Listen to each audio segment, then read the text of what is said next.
ఇందాక మీకు షార్ట్ చెప్పాను 11 చెప్పాను. 11లో సగం 5.5. టేప్ ఇలాగే పెట్టుకొని ఈ ఫోల్డింగ్ నుంచి ఇక్కడ నుంచి 5.5 మీరు ఇలా పెట్టి ఇలా కొలకండి. ఇలా కొలిస్తే ఇంకా భుజం కొలిసేటప్పుడు రాంగ్ అవుతుంది. అందుకే టేప్ నేను ఎలా పెడుతున్నా అలాగే పెట్టి ఇలా ఇక్కడ ఈ మార్క్ మీద 14.5 5.5 ఓకేనా. టేప్ అలాగే ఉంచి మీకు ఇందాక ఎంత చెప్పండి భుజం ఎంత వచ్చింది 2.5 వచ్చింది. ఇక్కడ ఏమొచ్చి 3.5 పెట్టుకోవాలి.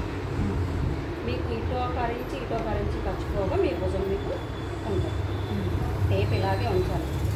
ఈ 5.5 కొలుచుకున్నాక అటు నుంచి ఇటు 3.5 మళ్ళీ 3.5 అన్నాను కదండి. మళ్ళీ మీరు ఇటు నుంచి పెట్టకండి మనకి కదా ఈ టేప్. అందుకే చెప్తాను టేప్ కదపకుండా అలా ఉంటుండగానే మీరు ఇక్కడ పెట్టుకోవాలి మాకు. ఇది ప్లెయిన్ జాకెట్. ఇంకా మీకు మనకు లైనింగ్ జాకెట్ కానీ బ్రాడ్ కావాలి అనుకుంటే 3 ఇంచెస్ అది మనం ఎస్టిమేట్ చేసుకోవచ్చు. ముందు మీకు ఏంటంటే 3.5 వచ్చేస్తుంది. ఇది అయిపోయింది కదా. ఇప్పుడు 2 మార్కులు తీసేస్తాం.